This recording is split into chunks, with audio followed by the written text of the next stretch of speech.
Hi viewers, welcome to our channel. ప్రస్తుతం మనతో పాటు దాము బాలాజీ గారు సీనియర్ జర్నలిస్ట్ ఉన్నారు. వారితో ఒకసారి మాట్లాడదాం. సార్ నమస్కారం. సార్ నమస్తే.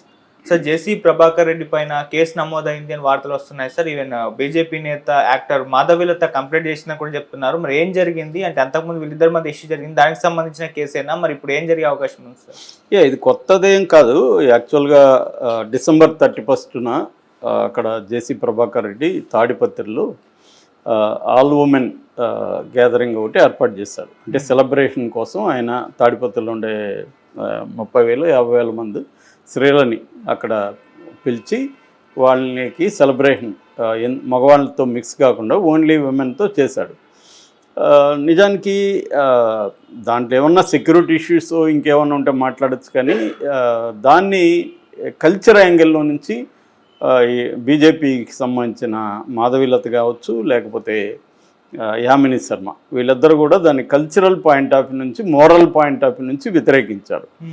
సో అట్లా ఎట్లా పెడతారు అక్కడ అర్ధరాత్రి తాడిపత్రి అంటే? వీళ్ళకి ఉండే ఉద్దేశం ఏంటంటే, చాలామందికి రాయలసీమ అంటేనే క్రైమ్ అని, అక్కడ మనుషుల్లాగా ఉండరని, ఇలాగా మన వాళ్ళకి చాలామందికి బయట వాళ్ళకి ఉంటుంది. మనకి కృష్ణవంశీ అప్పుడు అంతఃపురం సినిమాలో రాగి ముద్ద చికెన్ తినేది ఎలా పెట్టారంటే, ఏదో అనాగరికులు తింటారేమో అలాగన్నట్టుగా అతను చూపించాడు. అప్పట్లోనే దాని మీద విమర్శలు వచ్చాయి. ఆ తర్వాత ఈ ప్యాషనేట్ సినిమాలంతా కూడా రాయలసీమ అంటే కొట్టుకుంటుంటారు, నరుక్కుంటుంటారు, బాంబులు వేసుకుంటుంటారు అన్న కల్చర్. నిజానికి రాయలసీమ తెలంగాణ కోస్తా కంటే కూడా ఎడ్యుకేషనల్గా చాలా ముందు ఉంటుంది, అడ్వాన్స్డ్గా ఉంటుంది. ఎందుకంటే 100 ఏళ్ళకు ముందు ఇస్తాడు. మా చిత్తూరు జిల్లా మా ఊర్లోనే 1930లో స్కూల్ ఉంది. ఇంకా మదనపల్లి ఇట్లాంటి చోట్ల అయితే 150 ఏళ్ళకు ముందే బ్రిటిష్ వాళ్ళు స్కూల్స్ పెట్టారు. అందువల్ల ఎడ్యుకేషన్లో అడ్వాన్స్. హైదరాబాద్ తర్వాత తిరుపతి ఫర్ ఎగ్జాంపుల్ యూనివర్సిటీలు కావచ్చు, ఇవన్నీ ఎక్కువ ఉంటాయి. కానీ ఇక్కడ పిక్చర్ ఏం వస్తుందంటే, రాయలసీమ అంటేనే క్రైము అక్కడ ఇది, ఆ యాంగిల్లో వీళ్ళు మాట్లాడడం. దాంతో ఆయన కోపం వచ్చింది. ఆయన కోపం రావడం వరకు ఓకే, ఎందుకంటే వీళ్ళకి ఏం పని, వీళ్ళకి సంబంధం లేదు. అక్కడ స్త్రీలు వాళ్ళు పనికిమాలిన వల్ల వాళ్ళకి తెలీదా అక్కడ గ్యాదర్ అవ్వడంలో వచ్చే ఇష్యూస్ వాళ్ళకి తెలియకుండా, లోకల్స్ కదా వాళ్ళకి కదా బాగా తెలుస్తుంది వీళ్ళకంటే. వీళ్ళు ఇప్పుడు దాన్ని సపోర్ట్ చేసుకోవడానికి ఏం చెప్తున్నారు, మేము శాంతి భద్రతల ఇష్యూ మీద మాట్లాడాము అంటున్నారు. శాంతి భద్రతల సంబంధం అయితే వాళ్ళు చూసుకుంటారు, ఇంకేం సంబంధం లేదు. కాబట్టి వీళ్ళు అది కల్చరల్ యాంగిల్లోనే మాట్లాడతారు వీళ్ళు. సో దాన్ని వీళ్ళు మాట్లాడడం ఫస్ట్ అది అబ్జర్వ్డ్ వ్యవహారం. దాన్ని ఆయన గట్టిగానే కౌంటర్ చేయొచ్చు, లేదా అక్కడ మహిళలతో మాట్లాడించవచ్చు, అవి చేసి ఉండాలి. కానీ మామూలుగా అలా చేస్తే జేసీ ప్రభాకర్ రెడ్డి ఎందుకు అవుతాడు? సో ఆయనకు మామూలుగానే నోడుదోళ్ళు, ఆయన బూతులు లేకుండా అసలు మాట్లాడలేడు. దాంతో ఆయన వీళ్ళని కూడా ఇంకా బూతులు మాట్లాడడం, వీళ్ళని ఏదో ప్రాస్టిట్యూట్ లాగా కంపేర్ చేయడం, ఇవన్నీ చేశాడు. అది ఖచ్చితంగా వ్యతిరేకించాలి. దాంతో వ్యతిరేకత వచ్చిన తర్వాత ఆయన సరే కూడా చెప్పాడు. దాని తర్వాత నేను ఇలా మాట్లాడడం తప్పే, నేను ఆవేశంలో మాట్లాడాను అనేది సరే కూడా చెప్పాడు. మామూలుగా అయితే యామిని శర్మ సైలెంట్ అయిపోయింది, ఎందుకంటే బీజేపీ కూడా అక్కడ కూటమిలోనే ఉన్నారు, తెలుగుదేశం కూడా కూటమిలోనే ఉంది కాబట్టి వాళ్ళు సైలెంట్ అయిపోయారు. కానీ మాధవీలత అవ్వలేదు. మాధవీలత ఏంటంటే సినిమా ఇండస్ట్రీ నుంచి కూడా సపోర్ట్ రావాలి అని కోరుకున్నది, కానీ ఆమె సినిమా ఇండస్ట్రీ నుంచి ఎవరు సపోర్ట్ చేయలేదు. ఎందుకంటే సినిమా ఇండస్ట్రీలో మేజర్గా ఇవాళ తెలుగుదేశం జనసేన బ్యాచే ఎక్కువ ఉంటారు. ఇదే కానీ అక్కడ జగన్కి సంబంధించిన వాళ్ళు కామెంట్ చేస్తుంటే సినిమా ఇండస్ట్రీలో చాలా నోళ్ళు లేసిండేవి. కానీ ఇప్పుడు ఏమైపోయింది, ప్రతిదీ రాజకీయం అయిపోయింది కాబట్టి అవతలోడు ఎవడు అనే దాన్ని బట్టి మన రియాక్షన్ ఉంటుంది. దానివల్ల ఇతను తెలుగుదేశం వ్యక్తి కాబట్టి ఇక్కడ నుంచి ఎవరు అమ్మాయికి సపోర్ట్ చేయలేదు. దాంతో అమ్మాయి వెళ్ళి మాకు కంప్లైంట్ చేసింది. మా వాళ్ళు కంప్లైంట్ తీసుకుంటా ఉన్నారు, కానీ అదేమైందో తెలియదు. దాని తర్వాత హ్యూమన్ రైట్స్ కమిషన్కి ఆమె కంప్లైంట్ చేసింది, వాళ్ళు కూడా రెస్పాండ్ అయినట్లేదు. దాని తర్వాత ఆమె పట్టు వదలకుండా సైబర్ క్రైమ్ పోలీసులకి ఇచ్చింది. సో వాళ్ళు ఇప్పుడు ఎఫ్ఐఆర్ కూడా చేశారని చెప్తున్నారు. మామూలుగా ఇప్పుడు బిఎన్ఎస్ చట్టం ప్రకారం ఏంటంటే, ఇంతకుముందు 0 ఎఫ్ఐఆర్ అని ఉండేది. అంటే ఎక్కడైనా మనం ఏ పోలీస్ స్టేషన్లో అయినా కంప్లైంట్ ఇవ్వచ్చు, క్రైమ్ జరిగిన పరిధిలోనే ఇవ్వాల్సిన అవసరం లేదు. ఇప్పుడు పంజాగుట్ట పోలీస్ స్టేషన్ పరిధిలో క్రైమ్ జరిగింది, కానీ నాకు కుదరలేదు, నేను ఎక్కడో ఉన్నాను, మాదాపూర్లో ఉన్నాను. సో మాదాపూర్లో ఇవ్వచ్చు కంప్లైంట్. ఆ తర్వాత దాన్ని 0 ఎఫ్ఐఆర్ అంటారు. దాని తర్వాత కన్సర్న్డ్ పోలీస్ స్టేషన్కి ట్రాన్స్ఫర్ చేస్తారు. ఇప్పుడు బిఎన్ఎస్ చట్టం, భారతీయ న్యాయ సంహిత, భారతీయ నాగరిక సురక్షా సంహిత, వీటి ప్రకారం ఆన్లైన్ ఎఫ్ఐఆర్ కూడా వచ్చింది. ఆన్లైన్లో కూడా మనం కంప్లైంట్ చేయొచ్చు, ఫిజికల్గానే పోయి చేయాల్సిన అవసరం లేదు. ఆన్లైన్లో చేసినా కూడా దాన్ని కంప్లైంట్ని తీసుకొని ఆన్లైన్ ఎఫ్ఐఆర్ కూడా చేసి మనకి ఇవ్వాలి. అది బిఎన్ఎస్లో వచ్చింది. ఎందుకంటే ఇవాళ ఫిజికల్గా చాలాసార్లు పోలేని పరిస్థితి ఉంటుంది, సెల్ ఫోన్ ఉంటుంది, ఇమీడియట్గా మనం కంప్లైంట్ ఇవ్వచ్చు. సో ఆ విధంగా ఈ అమ్మాయి ఇక్కడ ఇచ్చింది. ఈ అమ్మాయి అయితే ఫిజికల్గానే వెళ్ళి ఇచ్చింది సైబరాబాద్లో.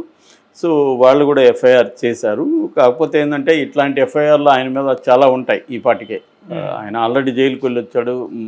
అనదర్ ఎఫ్ఐఆర్ అనుకునే అవకాశం ఉంది. రాజకీయ నాయకుల మీద చాలా కేసులు అందరి మీద ఉంటాయి. జగన్ మీద ఒక 27 కేసులు ఉన్నాయి, మన లోకేష్ మీద ఉన్నాయి, చంద్రబాబు మీద ఉన్నాయి. కేసులు లేని వాళ్ళు ఎవరూ లేరు. లోకేష్ ఓపెన్గానే పిలిపించాడుగా, మీరు ఎన్ని కేసులు మీ మీద ఉంటే మీకు అంత మంచి పదవులు ఇస్తానని చెప్పాడుగా యువకాలంలో.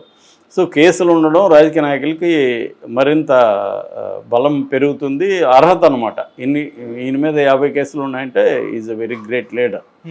ఇప్పుడు అటువంటి క్రైటీరియా ఏర్పడిపోయింది కాబట్టి ఆయనకైతే దీనివల్ల వచ్చే నష్టం ఏం లేదు. కాకపోతే ఏంటంటే ఇంకొకసారి ఇది ఇప్పుడు మనం చెప్పుకుంటున్నామంటే అమ్మాయి కంప్లైంట్ ఇకపోతే ఈ చర్చ లేదు కదా.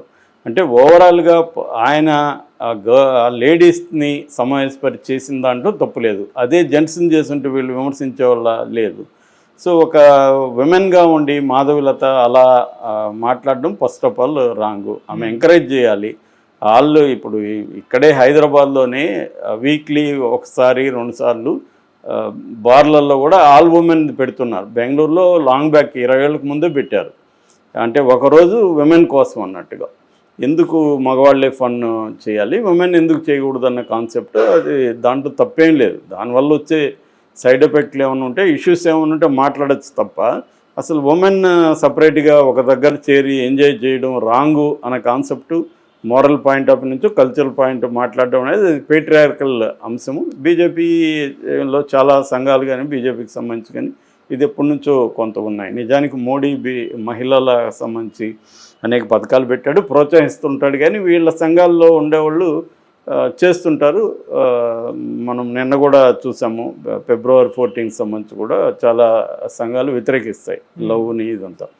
వాళ్ళు ఏంటంటే ఒక పక్కేమో ఫారిన్ గూడ్స్ అన్నీ మన దేశంలో అన్నీ వస్తుంటాయి, పోర్ను ఓపెన్ చేస్తే పోర్న్ వస్తుంటుంది.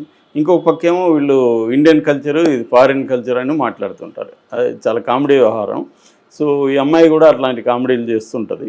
సో అలాగే ఇది చేసింది. దాంతో ఆయన అసలు నెగ్లెక్ట్ చేసి ఉండొచ్చు ఈ అమ్మాయిని, లేదు అక్కడ స్త్రీలతోనే మాట్లాడించుండొచ్చు.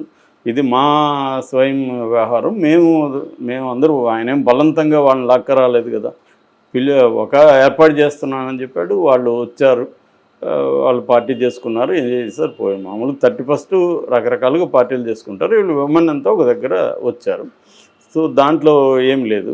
దాన్ని అమ్మాయి చేయడం అనేది first of all wrong. So దాని తర్వాత ఆయన మాట్లాడడం మాత్రం రాంగ్. ఎందుకంటే ఆయన మీద నిజానికి చాలామంది కేసులు పెట్టాలి అట్ట అనుకున్నప్పుడు. ఆయన గవర్నమెంట్ ఆఫీసర్ని నా కొడకల్లారా అని మాట్లాడినారు చాలాసార్లు. ఇదే చంద్రబాబు నిన్న కూడా రాజకీయాల్లో క్రైమ్ గురించి మాట్లాడతాడు. కానీ ఇలాంటి వాళ్ళని చంద్రబాబు కూడా ఏం పట్టించుకునే పరిస్థితి లేదు. నిజానికి ఆయన వైసీపీ వాళ్ళనే కాదు, గవర్నమెంట్ అధికారులని, గ్రూప్ 1 ఆఫీసర్లని, లేకపోతే ఆర్టీఏ అధికారులని అందరినీ మాట్లాడాడు. తర్వాత అక్కడ కడప జిల్లాలో వాళ్ళతో గొడవలు పెట్టుకున్నాడు, వాళ్ళని మాట్లాడాడు. చంద్రబాబు పిలిపిస్తే కూడా వెళ్ళలేదు. అయినా కూడా చంద్రబాబు జేసీ ప్రభాకర్ రెడ్డి మీద ఎటువంటి చర్య తీసుకోడు. కానీ వంశీ లాంటి వాళ్ళ మీద మాత్రం క్రైము ఇవన్నీ మాట్లాడతాడు. సో ఇక్కడ ఏంటంటే రాజకీయ నాయకులు అందరూ కూడా తమ వాళ్ళని మాత్రం వాళ్ళు శుద్ధపోసలు అయినట్టు, ఎదుటి పార్టీ వాళ్ళు మాత్రమే అందరూ క్రైమ్ అంతా వాళ్ళ దాంట్లోనే ఉన్నట్టు. మరి అలాంటి వాళ్ళు వైసీపీలో ఉన్న వాళ్ళు బోల్డ్ మందిని తెలుగుదేశంలో, జనసేనలో అన్నింటిలో చేర్చుకుంటూనే ఉన్నారు.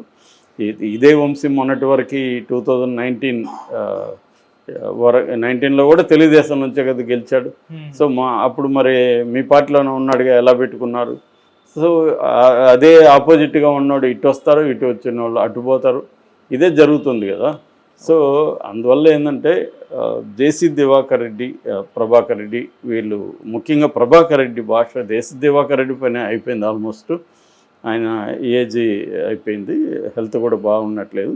కానీ ఈయన మాత్రం ఇంకా వాళ్ళకి అలవాటు అయిపోయింది, అలా కాకుండా వాళ్ళు మాట్లాడలేరు. సో అది ఖచ్చితంగా